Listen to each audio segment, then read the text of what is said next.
So thank you all for being here today. My name is Michelle Puso, the Executive Director of Your Community Cares.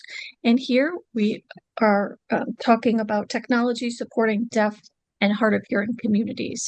And our first speaker is Janine Katomsky. She's the president of the Hearing Loss Association of America, Eastern Connecticut chapter. So we're so happy to have her here with us today. And I'd like to have you get started, and I will advance the slides when you're ready. So welcome, Janine. Thank you very much, Michelle. I'm so happy to collaborate with you to help people. And I love working with Louisa also. And my colleagues and I, the community we serve, have varying degrees of hearing loss, ranging from mild to severe, either acquired at birth or later on in life. We communicate by speaking. We're oral. And I have a lot of helpful suggestions for you. We live in a time of fantastic technology that can make us more comfortable and help us with our communications and being alert to sounds. If you have any questions, you can ask me later, or feel free to email me. I'll be providing my contact information. A little bit of background about hearing loss statistics. Connecticut has over 3 million residents. 15% of them have some hearing loss. If you see the bar graph, every decade of life, the percentage of hearing loss increases. So like after age 60, over 50% of people have some kind of hearing loss. And damn it, I wish I could fucking hear the percentage of people who have moderate to severe loss also increases. So that by the time you're in your 70s, 80s, like 84% of people have hearing loss, evenly divided by thirds, mild, moderate, and severe. 97% of the people with hearing loss in Connecticut communicate by speech and reading. And I'm very happy to share some suggestions for useful technology for you. These are just recommendations. They're not specifically endorsed by me or the Hearing Loss Association. We start with a good basic help speech to text app. Most of you have cell phones, and these are the simple steps to set up automatic captioning on your phone for face-to-face conversation and speaking. The apps are pre-installed on the newer phones, or they can be downloaded from the Android and Apple Store.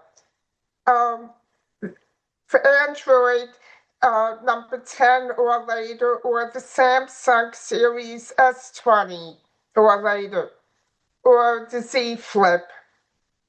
And this is on iPhone 11 and later. This is great to use anywhere, and it's free. Another great thing is all these companies have come out now making eyeglasses that caption. So that actually serves two purposes. For those of you that need eyeglasses to wear anyway, but they also come with non-prescription lenses. It's the sound is transmitted by Bluetooth by the microphone directly to the eyeglasses, or some of them work together with a smartphone, and they show the captions in real time when someone's speaking to you. And a lot of them also translate different languages.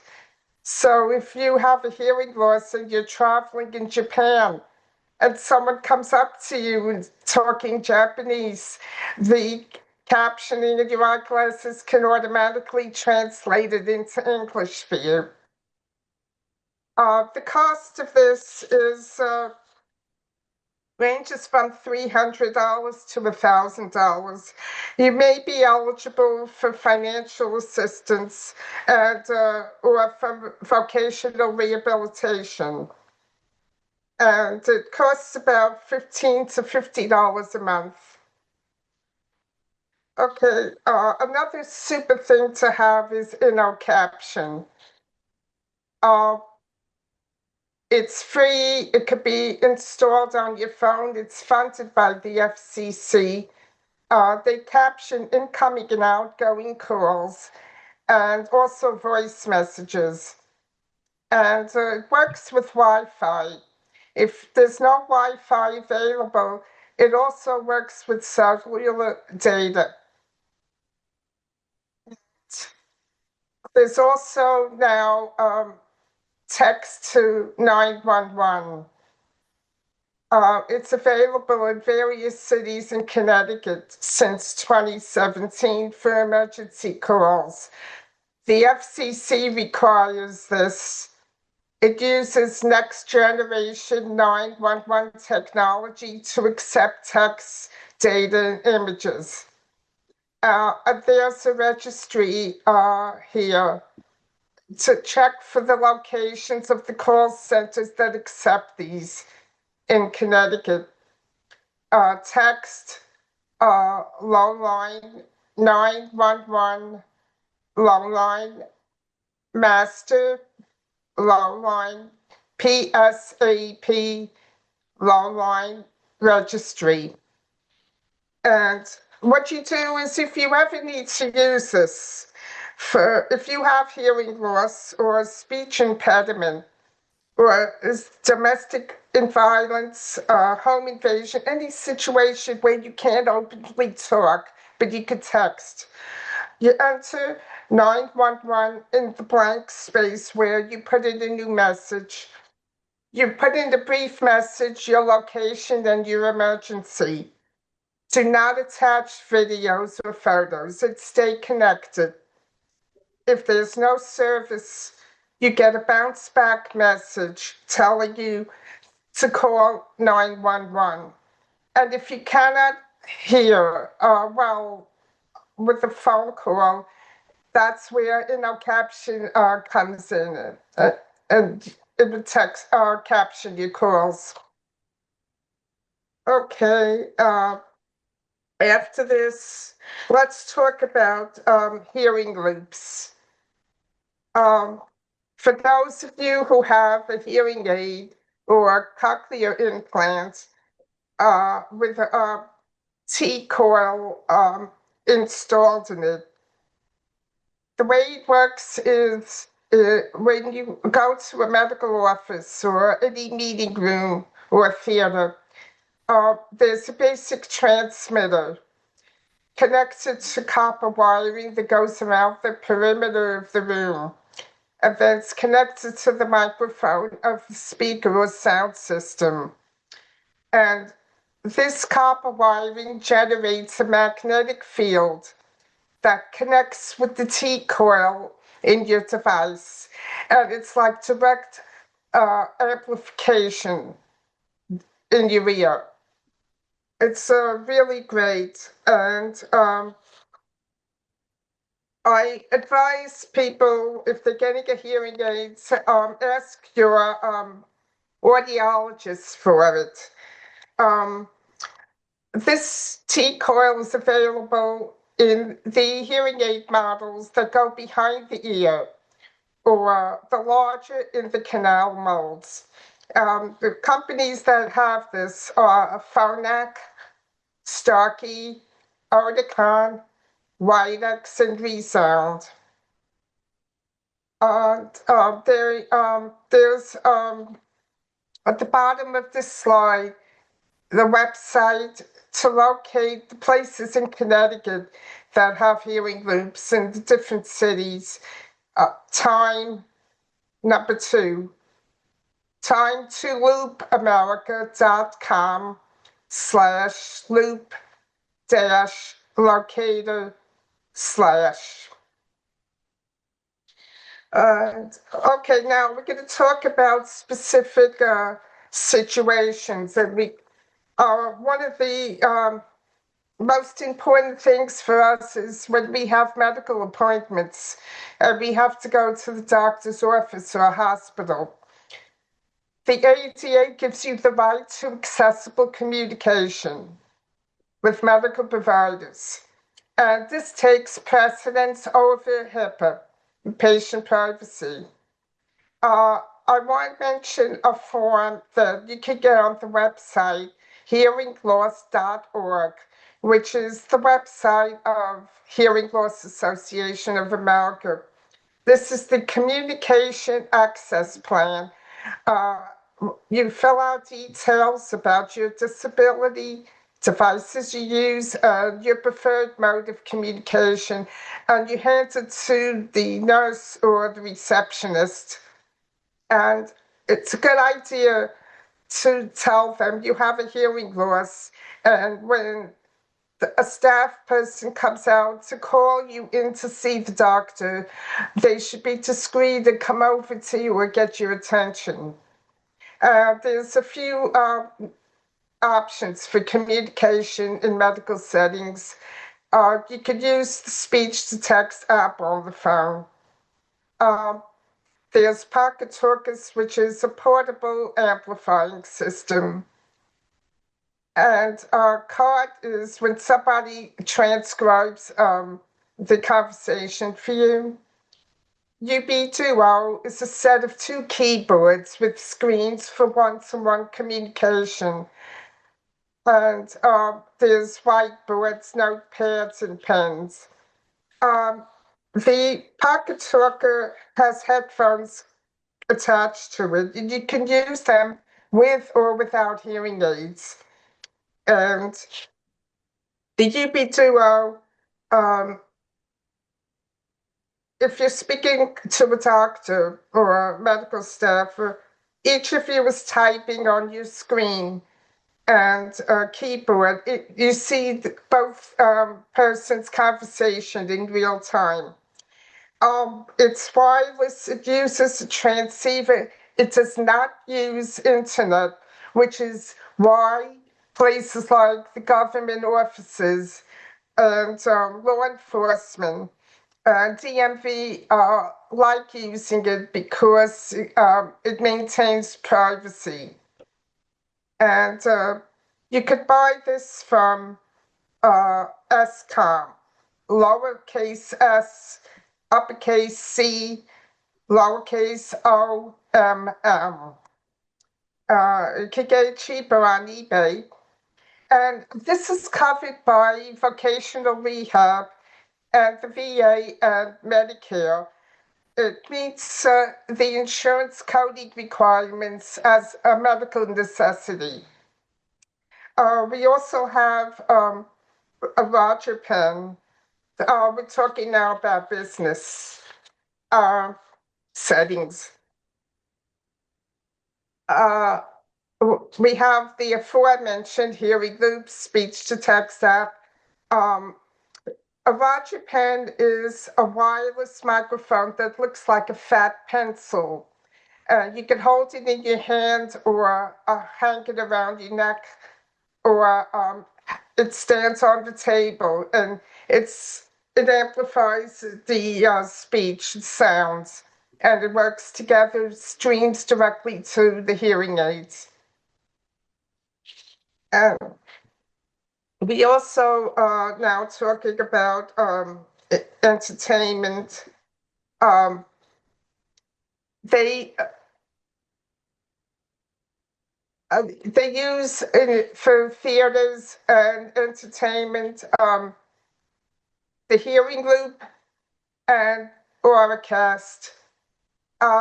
Gala Pro app installed on a cell phone, which transcribes the script of the show in real time.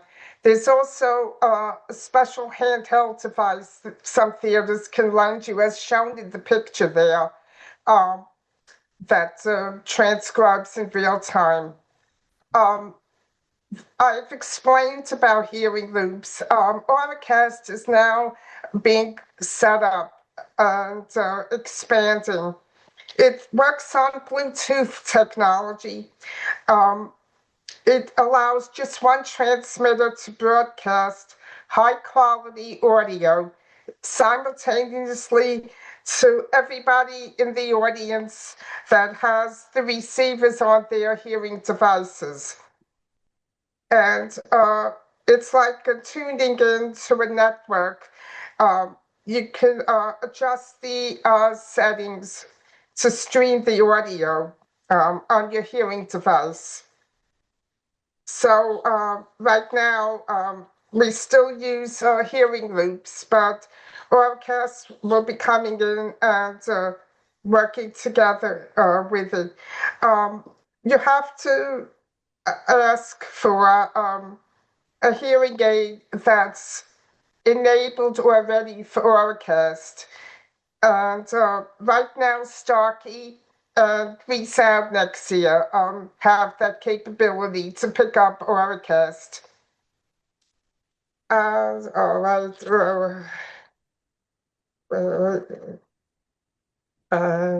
So I think we're talking now about the home.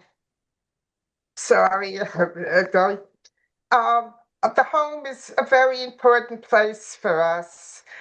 We need to be able to hear things, like if there's a fire or a theft.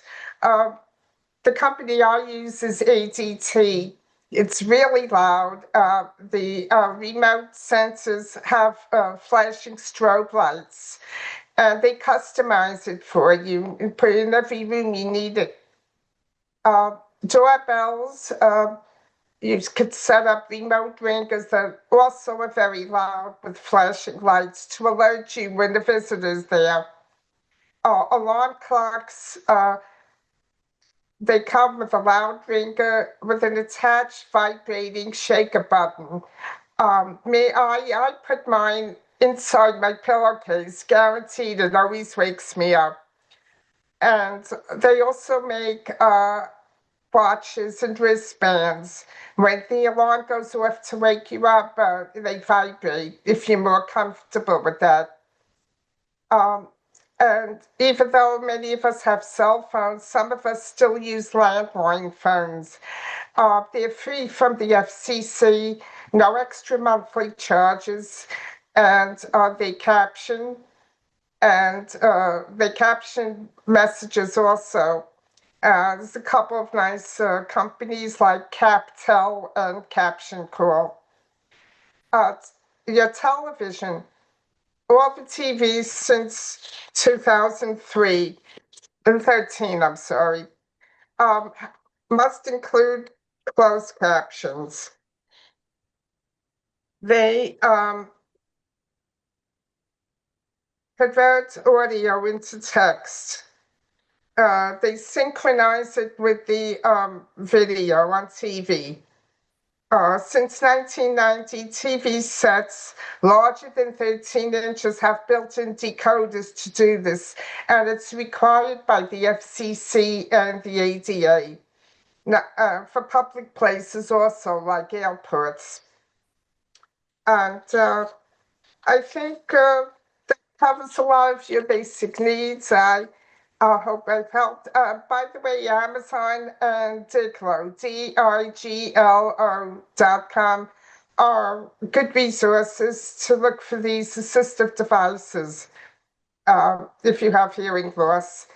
And for financial assistance, you could check out your qualification with www.cttact.com/loan or www.cttact.com ctechat.com/ATT.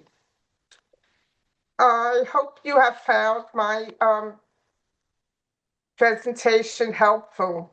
If you'd like to learn more about technology and listen to topics by other speakers, we have monthly HLA chapter meetings in 2 locations on Saturday mornings.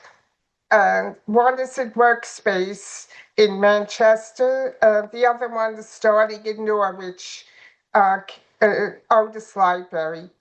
So I'll be happy to hear from you about any questions you may have, or if you're interested in these meetings. My email is lowercase HLAA Eastern CT chapter @gmail.com. And check out the Hearing Loss Association of American National website. It's really super. It's lowercase hearingloss.org.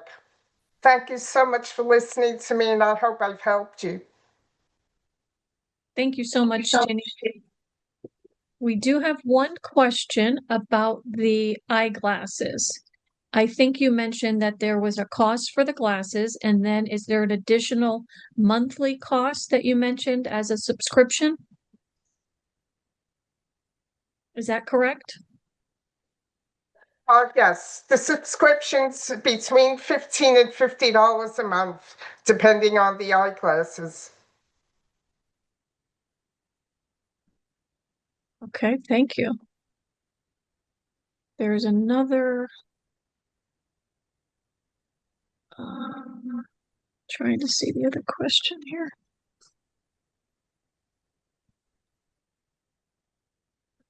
My thing's not cooperating. He says, I'll share this slide from John Hopkins myself, but have seen other percentages used in the AUD recently, percent hearing loss. What is most correct? So we have Christine Tedford from the Helen Keller National Center. She's also joined the chat, so she's giving some information as well, some more reliable data from 2023. So that's great. Trying to connect people, and it's great we have Christine on the line to help educate people as well. So thanks for joining us today, Christine.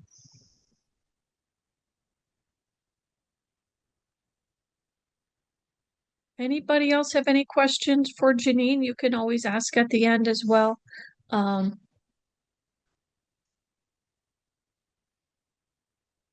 right. Thank you so much, Janine. Appreciate your time and efforts to put this together. And we will again send it out to everybody after our meeting today.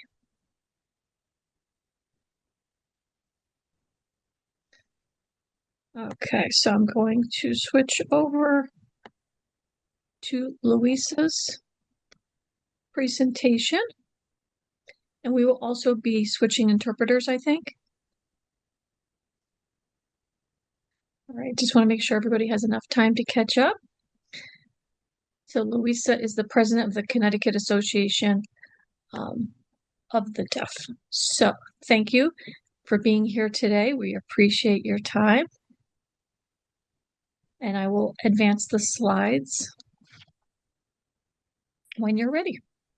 Thank you, Michelle and Janine. I know Janine is more focused on the type of hearing loss with hard of hearing and late deafened individuals.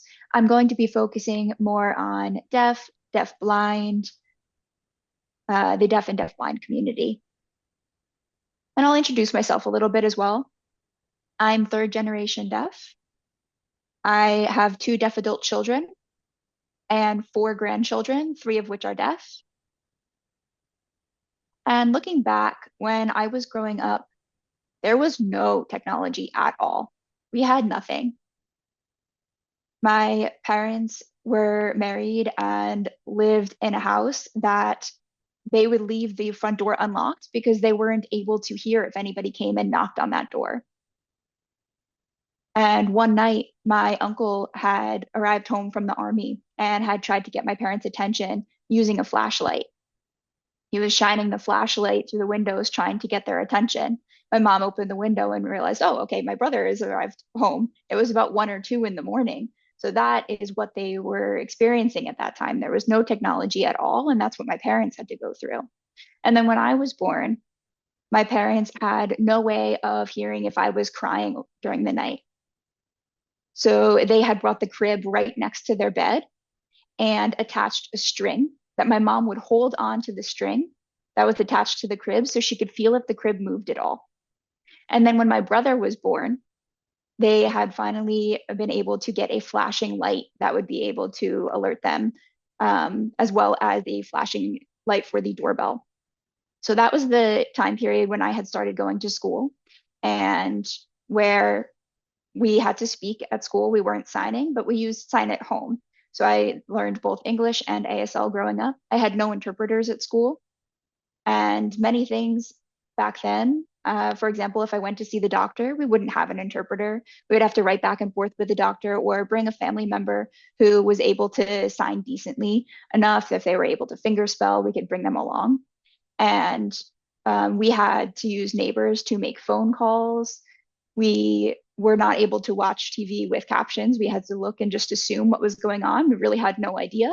But my father was good at making assumptions of what was happening, and he was able to often predict what was actually going to happen. Whereas when I was watching movies, I couldn't understand what was happening at all. It was really difficult. And that went on for a number of years. And then later, with ADA being established, it was a sandmark from a senator from Washington who had a deaf brother who was very involved in getting the ADA written. And he had worked with President Bush at that time to get the ADA passed. And that changed a lot. It made a lot of improvements within the deaf community. And there are still some issues, but we have finally been able to see captions on TV, which was really life-changing. I remember seeing the first 2 shows that I had watched was Dynasty and Dallas. There was a lot of people who were watching. They were able to watch and understand that night to be able to understand what was happening in those shows. And then we were finally able to discuss and understand what was happening and what was going on. We had that access to communication where it was typically so awful back then. And when I was planning to visit a friend at that time, I would have to plan a month or 2 in advance to write a letter, send it to them, wait for them to write it back. Or I would have to drive, show up at their door, and hope that they were there and leave a note if they weren't. We had to live that way for so many years. But now many things have really changed after the ADA has become established. And that has 5 different areas, the ADA. I'm not going to explain the ADA in depth, but that involves court, legal work, hospitals, medical work. They're required to provide access. There is no excuse for that anymore with the ADA.